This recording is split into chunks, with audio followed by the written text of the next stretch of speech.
So আমার যখন জীবনের প্রয়োজন, হ্যাঁ অফকোর্স আমি তখন প্রাণ দিয়ে কাজ করেছি। আমার নিষ্ঠা, আমার নিয়ম অনুবর্তিতা, তারপরে আমার অর্থনৈতিক তো আমি কোনো সাপোর্ট আসলে ইন্ডাস্ট্রির কাছ থেকে তেমন পাই। যে আমার বাবা যখন চলে গেলেন, আমার মনে আছে সেই দিন 300 টাকা রেখে গেছেন কিনা আমি জানি না, 87-এর 13ই অক্টোবরের কথা বলছি। তখন সিআর দত্ত ছিলেন, কমরেড সিআর দত্ত। উনি আমার হাতে 5,000 টাকা দিয়েছিলেন, বললেন যে এই জন্য ওনার প্রতি আমার কৃতজ্ঞতা, আমি ডিজার্ভ করি, আমি সেন্সর বোর্ডে গেছি, আমি একটা অনুদানের ছবি পেয়েছি, সেটা আমি ডিজার্ভ করি, আই ক্যান বি। কারণ বাংলাদেশে এই আওয়ামী লীগের ক্ষতিকারক প্রচুর মানুষজন এই সময় সুযোগ সুবিধা পেয়েছে, প্রচুর, এই ব্যাপারে কোনো ভুল নাই।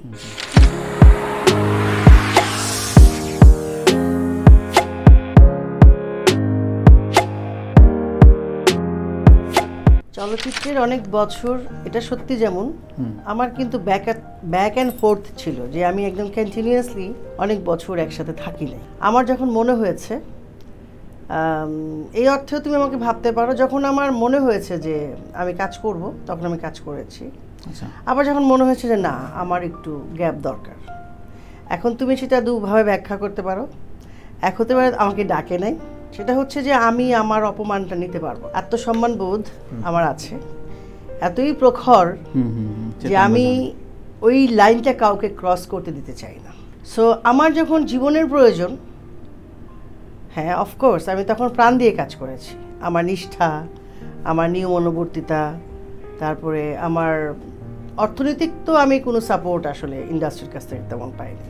অনেকে রাগ করতে পারেন, পাইনি, আমি বোল গলায় বলতে পারি। আচ্ছা, ফিউ অফ দেম আমাকে হেল্প করেছেন যখন আমার প্রয়োজন ছিল আমার ফ্যামিলিকে দাঁড় করাবার জন্য, বা আমার যখন ডিজাস্টার হলো, এটা অনেকেই জানে, তুমিও জানো পারিবারিক সূত্রে, যে আমার বাবা যখন চলে গেলেন, আমার মনে আছে সেই দিন 300 টাকা রেখে গেছেন কিনা আমি জানি না, 87-এর 13ই অক্টোবরের কথা বলছি। তখন সিআর দত্ত ছিলেন, কমরেড সিআর দত্ত। উনি আমার হাতে 5,000 টাকা দিয়েছিলেন, বললেন যে এই জন্য ওনার প্রতি আমার কৃতজ্ঞতা। 300 টাকা রেখে মারা গেছে।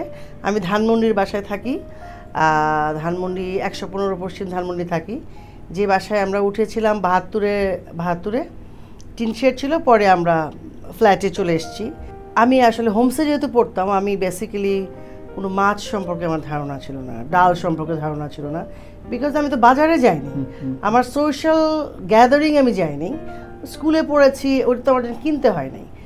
তো যখন উনি চলে গেলেন, আমার বাবা, আমার মা, আমার বাবা, মানে বাবা চলে গেলেন, মা, আমি, আমার মিঠু, আমার ভাই, এবং সাথে 70 জন লোক আমাদের পরিবারে, মানে যাত্রার দলে 70-80 জন লোক। তাদের ক্রাইসিস মেটানোর জন্য আবার সামনে আমার পরীক্ষা, সব মিলিয়ে আমি একটা হজবরল অবস্থায় ছিলাম। সেই সময় আমি কোনো ফিল্ম তো অলরেডি কিন্তু আমি ফিল্ম করে ফেলেছি, চাপাডাঙ্গার বউ করেছি, পরশ পাথর করেছি, but nobody come to me যে আমরা আছি তোমার পাশে, তোমাকে 2000 টাকা দিচ্ছি, তুমি রাখো, বা তোমার বাজার কিভাবে করবা। সো আমি কিন্তু ওই স্ট্রাগলটা দেখেছি। সো যে মানুষটা আমার পাশে দাঁড়িয়েছিলেন সেটা হচ্ছে ক্যামেরাম্যান মাহফুজ ভাই। উনি কিন্তু সত্যিই আমাকে, আমি ওনাকে এই জন্যই বলছি, উনি নাই পৃথিবীতে। আমাদের আসলে তো কৃতজ্ঞতার অনেক অভাব আমাদের। তখন আমার পড়াশোনাটা চালিয়ে যাওয়াটা খুব দরকার ছিল, সাথে আমার ছোট ভাই ছিল, এবং আমার মা কিছু জায়গা বিক্রি করেছে, তার গোল্ড বিক্রি করেছে, যাত্রার দলের যেটাকে বলে স্টেট, এটা বন্ধক দিয়েছে আমাদেরকে পড়াশোনা করানোর জন্য, আমাদেরকে করার জন্য, 70 জন লোককে দেখার জন্য। এবং বাড়িওয়ালার মেয়ে এসে বলছেন যে বাড়িটা ছেড়ে দিতে হবে, কারণ তোমরা তো ভাড়া দিতে পারবা না, 4 মাসের বাসা ভাড়া বাকি, ছাদে আমাদের 2টো রুম করা আছে, ওটা ইট দিয়ে মাত্র হচ্ছে আর কি, ওইখানে তোমরা থাকবা। তো আমি বললাম যে না, আমি মাসি ডাকতাম ওনাদেরকে, যেহেতু ওনার মা আমার মাকে মেয়ে ডাকতেন।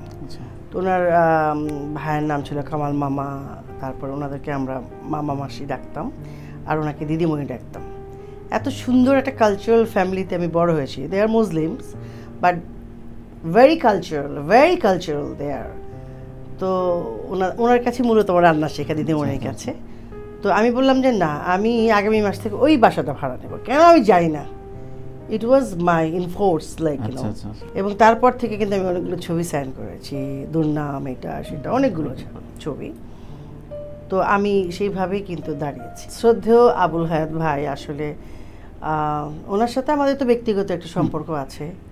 উনি কিন্তু কন্টিনিউয়াসলি একটা কথাই বলেন যে বাংলাদেশে অভিনেতা একজনই, সেটা হচ্ছে অমলেন্দু বিশ্বাস। এবং আমি এটাকে বিলিভ করি এইভাবে যে অমলেন্দু বিশ্বাসের সেই সময় যদি অডিও ভিজুয়াল যদি সংরক্ষিত থাকতো টেলিভিশনে বা অন্য কারো কাছে, তাহলে তো বোঝা যেত যে কি মহা তারকাকে আমরা লস্ট করেছি।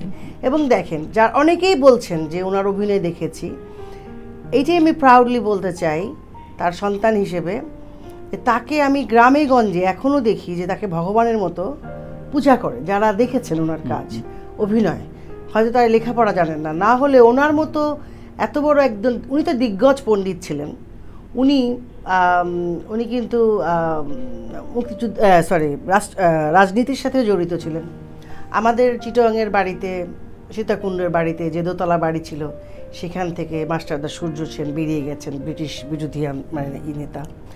এরকম প্রচুর গল্প আমাদের পরিবারের আছে এবং অনেক মানুষ আমাদেরকে দেখলে বলেন। তো এগুলো আসলে আমরা কখনো খোঁজ করবার চেষ্টা করি না, বা আমরা কখনো নিজেরাও যাই না। এখন বাবার অনেক কিছু খুঁজে খুঁজে বের হয়, তখন আমরা বুঝতে পারি বাবার কিছু লেখা, লোকজন বলছেন, বা আমাদের কিছু দলিল, ওগুলো দেখে দেখে আমরা বুঝি যে আসলে আমরা কোথা থেকে আসছি।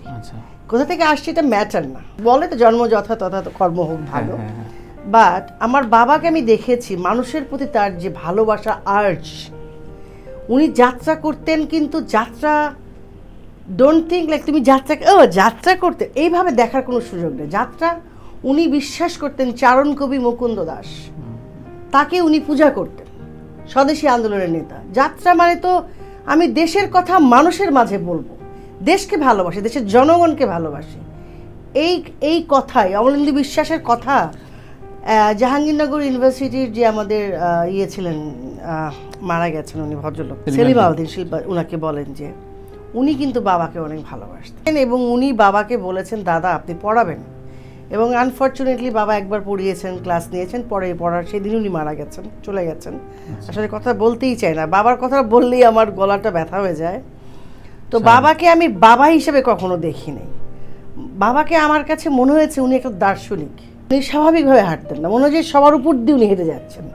লাইক শরীরটা উনি ওইভাবেই তৈরি করেছেন। আমি ওনাকে বাসায় দেখতাম, উনি সবাসন করতেন, স্তোত্র পাঠ করছেন, শ্লোক উচ্চারণ করছেন, এবং আমাদের সাথে ওনার যে ওয়ে অফ অ্যাটিটিউড। বাবা তো বাবাই, বাবা তো মনে করেন সকালবেলা কেক নিয়ে আসলো, তোমার বাবার গল্প যখন শুনি, যখন কেউ বাবার গল্প করে আমার কাছে মনে হয় এটা আমার বাবা।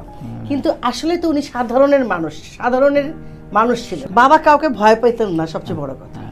এই যে আজমলুদা মিঠুর কথা বলা হোক, বা জলিল সাহেবের কথা, যে পলিটিক্যাল লোকজনরা ছিলেন যারা, বাবার সবাই কাছে যেয়ে বসে থাকতেন। এখনও যে আছেন জাতীয় পার্টির সবাই সিনিয়র নেতারা বাবার কাছে যেয়ে বসে থাকতেন। কিন্তু আনফর্চুনেটলি একজন নেতাও কিন্তু কখনো একজন অমলেন্দু বিশ্বাসের নাম উচ্চারণ করেন না। সেই হিসাবে বাংলাদেশের কোনো কবি, সাহিত্যিক, সৃষ্টিশীল মানুষের কথা কেউ বলেন না, শুধু এখনকার কথা বলে। কিন্তু এখন কোথায়, এখনকার এরা কোথায়? তৎকালীন বিষয়টা তো বলে না, মানে ভেরি অপ্রাসঙ্গিক, যেগুলো আসলে প্রাসঙ্গিক না। সমাজের কোনো উন্নতি হবে না, নতুন জেনারেশনের কোনো উন্নতি হবে না, সেই কথাগুলোই বলে, যেগুলো আসলে বলা উচিত না। অসম্ভব নির্মাণটা তো আসলে আমার জন্য খুবই সম্ভব হয়েছে আমার ভাই মিঠুর জন্য, এই ব্যাপারটা বলতে হবে। He is a master maker, আমি বলি। কিন্তু কোনো সময় মনে হয় আমার কাছে, তানভীর, আমি দুঃখজনকভাবে বলি, আমাদের মানুষগুলোই না আমাদের পেছন থেকে টেনে ধরবার চেষ্টা করে সব সময়। বুঝতে হবে যে আমরা কিন্তু সরকারি কোনো সুযোগ সুবিধা কোনো আমলে নেইনি। যে সুযোগ সুবিধা পেয়েছি, ধরো সেন্সর বোর্ডে যাওয়ার, এটা সুযোগ বলে না, এটাকে যোগ্যতা বলে। আমি ডিজার্ভ করি, আমি সেন্সর বোর্ডে গেছি। আমি একটা অনুদানের ছবি পেয়েছি, সেটা আমি ডিজার্ভ করি, আই ক্যান বি। কারণ বাংলাদেশে এই আওয়ামী লীগের ক্ষতিকারক প্রচুর মানুষজন এই সময় সুযোগ সুবিধা পেয়েছে, প্রচুর, এই ব্যাপারে কোনো ভুল নাই। কিন্তু তারা, আমার কথা হচ্ছে যে যারা আছেন সরকারি মর্যাদায়, যারা বসে আছেন, তাদের একটু হলে স্ক্রুটিনি করা দরকার। ইটস নট যে হু আর আওয়ামী লীগ, হু আর বিএনপি, নট দ্যাট। আমার কাছে প্রপার মানুষগুলোকে আপনারা চুজ করেন, যারা মানে করো যে সিদ্ধান্ত দেবার জায়গায় থাকে, সেইখানে কিছু যৌক্তিক লোক থাকতে হবে, যেখানে তার ইমোশন থাকবে না, পক্ষপাতিত্ব থাকবে না, জেনুইনিটি থাকবে, should be there in there.